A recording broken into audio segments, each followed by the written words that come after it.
Dear students, today I am going to discuss about immunosuppression and its mechanism of action. Immunosuppression involves an act that reduces the activation or efficacy of the immune system. Mostly the immunosuppressions, they are of physical, chemical or biological origin, are used to control severe manifestations of allergic, autoimmune, as well as transplant-related diseases. To date, near about 80 autoimmune diseases and several common allergic conditions in which immunosuppressions are used.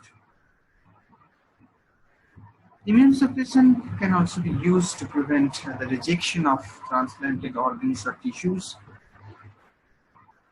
for the treatment of autoimmune diseases and diseases that are most likely of autoimmune origin, and also to treat some other non-immune inflammatory diseases. Now I'm coming to the classification of immunosuppression. Immunosuppression agents have a long history. With a recent acceleration in growth in number, after the discovery of by Nobel Prize awardee Philip Henge, that the corticosteroid cortisone had significant anti-inflammatory effects in patients with rheumatoid arthritis, and the independent discoveries by Kalny et al., Murray et al., and Zukowski et al. That azathioprine was an effective immunosuppressive agent in the prevention of kidney allograft rejection in the early 1960s. Many of the mechanisms of the immune response remain opaque. The 60s and 70s were marked by a borrowing of cyclophosphamide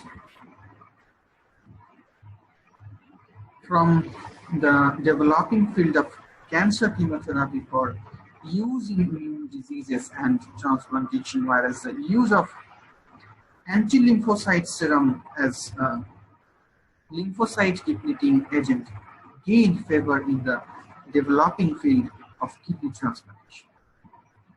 In the late 1970s and early 1980s brought revolutionary changes in drug development and discovery.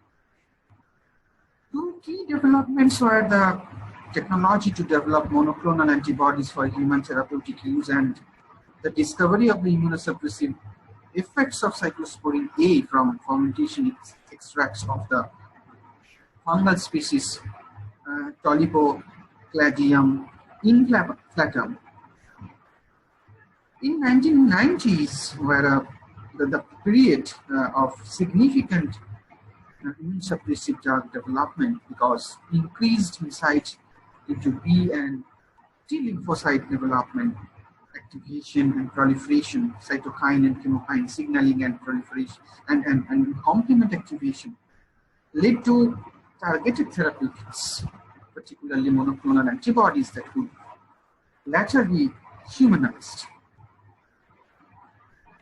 In reciprocal fashion, drug discovery often led to further understanding of the mechanism of the immune response. Similar to cyclosporine A, sirolimus, previously known as rapamycin, was discovered and developed as an antifungal, but it was found to have anti-neoplastic and immunosuppressive properties, the mechanism of which were only later appreciated and described in mammalian target rapamycin pathways, which is known as the mTOR pathway. So there are three different types of immunosuppression: physical, that includes total lymphoid radiation, plasma pheresis, inhibits cell division, cell activation, as well as antibody production. The second type is chemical immunosuppression, that belongs to corticosteroids, cytostatic drugs, antibodies, both monoclonal and polyclonal, and drugs that acting on immunophiles. The third one is the biological immunosuppression, belongs to interferons, interleukins, colony-stimulating factors, and monoclonal antibodies. So first I will start with total lymphoid irradiation. So total lymphoid irradiation induces via the irradiation means UVB light ranging from 290 to 320 nanometer of wavelength. It is actually observed by the skin component, which is known as urocanic acid. And this urocanic acid later undergoes isomerization to cis form, which induces suppression through effect on dendritic and synaptic cells. Total lymphatic irradiation can induce true transplantation tolerance to renal allograft in humans. It induces formation of large granular lymphocytes lacking T, B, and macrophage markers, which non-specifically suppresses antigen-specific cytolytic arm of the allogenic immune reactions. Next one is plasmapheresis. So plasmapheresis means removing of plasma hemocomponent that is circulating with pathogens and replacing it with a suitable solution. It is very useful as an adjunct to chemotherapy for removing circulating immunoglobulins or immunoglobulin components in multiple myeloma and other dysproteinemers. So rapidly moves to pathogenic antibody must be combined with lymphotoxic drugs to prevent rebound, and the examples are cyclophosphamide and steroids. So in combination with intravenous immunoglobulin is very powerful, but there are some risks that include cardiovascular instability. Now I'm coming to the chemical immunosuppression. The example is corticosteroids. This is a different type of steroid. Here you can see there may be prednisolone, dexamethasone, methylprednisolone, such and such. They have both the anti-inflammatory as well as immune suppression effect. Most of the corticosteroids means they bind to glucocorticoid receptors, and the complex interact with DNA to inhibit gene transcription of the inflammatory gene. So this picture will tell you that this is the glucocorticoid. They will bind with this cytoplasmic receptor. It is the glucocorticoid receptor, and then it will enter into the nucleus, bind with the DNA and inhibiting the expression of the pro-inflammatory cytokines, additional molecules, chemokines, and other molecules like I-kappa B alpha. And this reduction of the synthesis of I-kappa B alpha is actually here. The phosphorylation, this will be phosphorylated by some kinase. So they are actually inducing this NF-kappa beta pathway. So here it stimulates migration of T cells from intravascular tissue to the lymph node, inhibit mitosis of lymphocytes by reducing size and lymphoid content of the lymph node and spleen. It also inhibits the production of inflammatory mediators such as prostaglandins, histamines, and bradykinin. And also decreases the production of cytokines like IL-1, IL-2, interleukin-1, interleukin-2, interferons, and T1 necrotic factor. Another one is the cytostatic drugs. It inhibits cell division. So mostly the alkylating agent and the antimetabolites, cyclophosphamide and azathioprine or lefunomide, they are functioning here as an immunosuppression. Here, this alkylating agent is forming a highly reactive carbanium ion, This carbonium ion transfers alkyl group to nucleophilic site of the DNA basis and results in the following functions like cross-linking, abnormal base pairing, gain strand breakage, and resulting in decrease in cell proliferation. Alkylation also damages RNA and protein also, so transcription and translation can also hampered by that. Mostly they affect the proliferation of both the B and T lymphocytes. And in immunotherapy, they are used in very small dose than in the treatment of the antibodies. Next one is the antibodies. So both monoclonal and polyclonal antibodies are used here to block the T cell surface molecules involved in signaling immunoglobulins. So their mechanism of action is that the agents contain antibodies specific for many common T cell antigens, including CD2, 3, 4, 8, 11, and 18. It blocks T cell membrane proteins, causing altered functions, lysis, prolonged cell depletion, like that. And in their clinical use, mostly they are in combination with cyclosporine. They are used in bone marrow transplantation, or can be used to treat acute allograft rejection. Steroid not functioning. Next is monoclonal antibodies. So they are the antigen-specific immunosuppression that will reduce immune response to alloantigens or the graft while preserving the response to alloantigens to unrelated antigens. In case of early rejection prophylaxis and treatment of rejection, you can use monoclonal antibodies. As an example is Neuromonab. Neuromonab CD3 is used for the prevention of renal allograft rejection. Directed against CD3 component of the T cell receptor and signal transduction complex.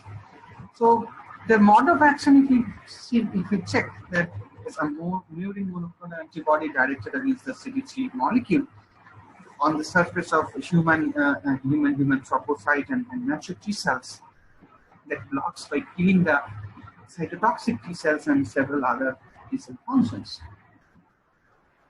Next is the drug cyclosporine that is acting on immunophilins. So the cyclosporine is actually a peptide, 11 amino acid peptide, derived. So cyclosporine is actually derived from Tolypocladium inflatum species. If we come into the mechanism of action of cyclosporine, so the molecule is actually binds with its cytoplasmic receptor protein, cyclophilin, and subsequently inhibits the activity of calcineurin. So calcineurin is a compound that is actually controlling the intracellular calcium level. And by decreasing the expression of several critical T cell activation genes, the most important of that is interleukin-2. T cell activation is suppressed by the use of cyclosporine. In kidney, liver, heart, organ transplantation, cyclosporine is used in combination with azathioprine and corticosteroids as an immunosuppression. Next is tacrolimus. So it's a macrolide antibiotic derived from Streptomyces sukubiensis. So this particular compound binds to FK binding protein 12 and inhibits the synthesis and release of interleukin-2. In case of organ and stem cell transplantation, for the prevention of rejection of liver and kidney transplant, along with glucocorticoid, in conjugation with glucocorticoid, we can use tacrolimus. So if you look into the mechanism of action of cyclosporine and tacrolimus, you will see that both the compounds, cyclosporine and tacrolimus, they are actually binding with the two components. The cyclosporin is binding with cyclophilin and tacrolimus is binding with the FK binding protein, FKB. So if they bind with these two receptors present in the T cell, so they are actually inhibiting or activating the calcineurin, calcium dependent phosphatase. And this calcium dependent phosphatase is actually dephosphorylating NFAT, which is the nuclear factor of activated T cells, cytosolic nuclear factor of activated T cells. And this inactivated NFAT will be converted into active NFAT, and then this active NFAT will enter into the nucleus. As a result of dephosphorylation by calcineurin, NFAT moves from the cytoplasm to the nucleus, and it is associated with other nuclear components leading to activation of the genes encoding the cytokines, mostly IL-2. So here, this gene is transcribing IL-2 mRNA, and this IL-2 mRNA is synthesizing IL-2 protein. The protein is released from the cell, and this IL-2 protein will be accepted by the IL-2 receptor. This IL-2 receptor, interleukin-2 receptor, is actually inducing the mTOR pathway, that is mammalian target of rapamycin pathway. One more molecule, that is sirolimus, can be used, that is actually inhibiting the function of the mTOR pathway, inhibiting the mTOR pathway that is actually regulating the cell cycle. So in this way, cyclosporin, tacrolimus, they can function as an immune suppression along with sirolimus. So this is the overall flow of the functions of immune suppression. So their monoclonal antibodies, Muromonab, CD3, and the other monoclonal antibodies, alemtuzumab, then cyclosporin, tacrolimus, and then basiliximab, then daclizumab, sirolimus, azathioprine. So they are actually functioning in different parts of the cell proliferation, mostly the T cell proliferation. And if you observe, you will see that all the mentioned compounds, they are actually functioning in different steps, either by the depletion of the T cell lymphocyte or destruction of the T cell lymphocytes, or by blocking the calcineurin and inhibiting the IL-2 synthesis. Or else they can block the IL-2 receptors in case of basiliximab, or in case of daclizumab, they are blocking the IL-2 receptor. In case of sirolimus, you can see that it blocks cytokine-stimulated cell proliferation. In case of azathioprine, we have seen that it inhibits protein synthesis. Means progression of cell cycle will be halt. So they are actually inhibiting T cell proliferation. Next is immune evasion. So immune evasion is a strategy that is used by the pathogenic microorganism, irrespective of the viruses or the bacteria, or maybe the tumors, to evade the host immune response to maximize their probability of being transmitted to a fresh host or to continue growing respectively. So immune evasion is the process that is countering the multicellular organisms that possess very sophisticated defense mechanism. And this defense mechanism is designed to effectively counter the continual microbial attack that is coming from the environment with the host. However, successful microbial pathogens have in turn evolved complex and efficient methods to overcome innate as well as adaptive immune mechanism which can result in disease or chronic infection. Although the various virulent strategies used by virus and bacterial pathogens are numerous, there are several general mechanisms that are used to subvert or exploit immune system that are shared between these diverse microbial pathogens. The success of each pathogen is directly dependent on its ability to mount an effective anti-immune response within the infected host, which can ultimately result in acute disease, chronic infection, or pathogen clearance. So, the question will come in our mind that how do bacteria evade the immune system? Bacteria are multifaceted in their methods used to escape the immune system. They employ tactics such as modulating their cell surface, releasing proteins to inhibit or degrade host immune factors, or by mimicking host molecule. By modulating the surface, the bacterial surface, they can bypass the host immune system. As we are well aware that bacterial surfaces are complex structures which from the host viewpoints present many diverse antigenic targets.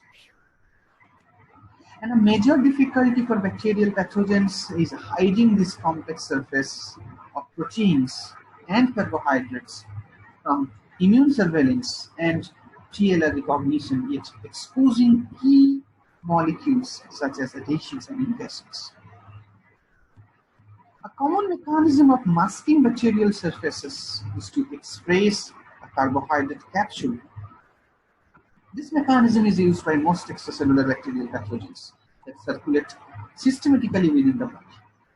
For example, the pneumococcus, Streptococcus pneumoniae relies extensively on its capsule to prevent antibody and complement deposition on its surface, thereby avoiding opsonization and phagocytosis or phagocytic clearance.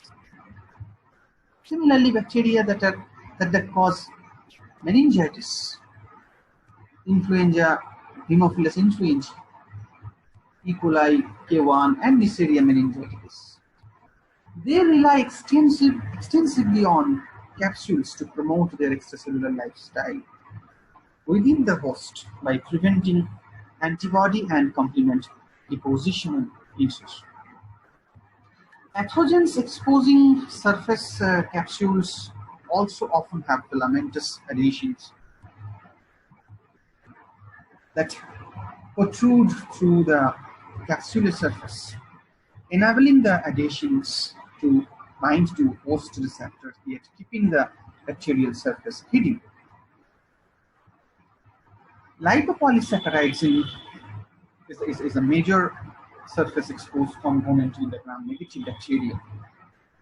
This lipopolysaccharide is a key molecule from both the pathogen and the host point of view.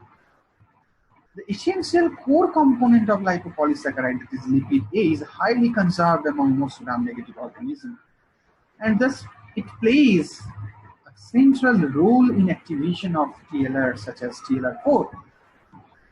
However, the outer part of LPS, it is made of highly variable carbohydrates, giving each strain their particular serotype, which is known as the O antigen.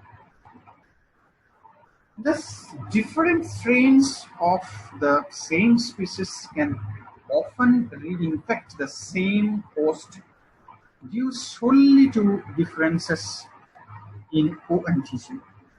LPS in surface exposed and a target of complement, but since it protrudes from the surface, Membrane insertion by the membrane attack complex, which is known as the MAC complex, doesn't occur in the cellular membrane.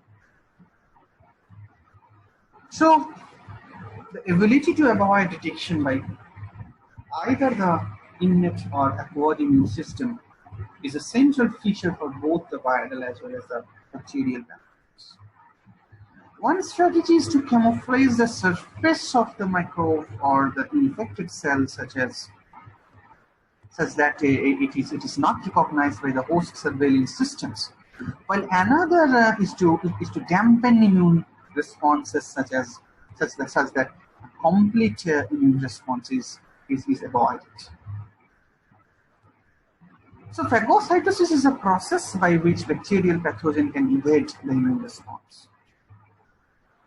So by bypassing the phagocytosis, here the cells that are responsible for phagocytosis is neutrophils and macrophages. So these are the innate immune cells that are engulfing and killing the microorganisms. So microorganism has to evolve like that. These phagocytic cells cannot recognize it. And sometimes the complement activation is caused. So complement activation should be caused when microbial infection is occurring, because it is the complement system that is responsible for opsonization. So preventing opsonization by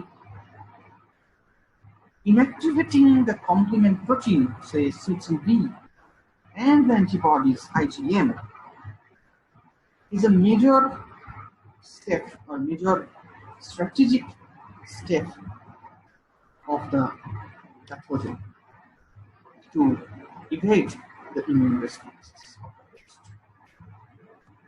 Now, how the viruses evade the immune system? So viruses are mostly sensed by the antigen presenting cells via some pattern recognition receptors at the time of infection. So viruses must inhibit the innate antiviral immune responses for full replication. So they can hide our innate immune proteins or target them for degradation. The RNA viruses, they encode some proteases that can cleave the host innate immune proteins. So these are the strategies the viruses has taken for evasion of immune system. So some pathogens, they're able to avoid provoking and overwhelming inflammatory responses. Some pathogens can cover the surface of the bacterial cell with a component which is seen as self by the host phagocytes and immune system. Such a strategy hides the antigenic surface of the bacterial cell. Now, these are the strategies. So what are the strategies? So there are 7 to 8 strategies that has been taken by the bacteria as well as the viral pathogen. And the strategies are secreted modulators of toxins, modulators on the pathogen surface, hide from the immune surveillance, latency,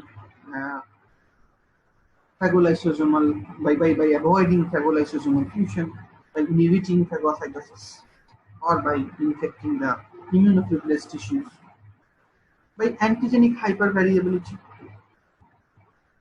there is strain-to-strain variation, or expression of error-prone replicase, escape from the antibody recognition, outrun of the T cell recognition. They can subvert or kill immune cells or phagocytes.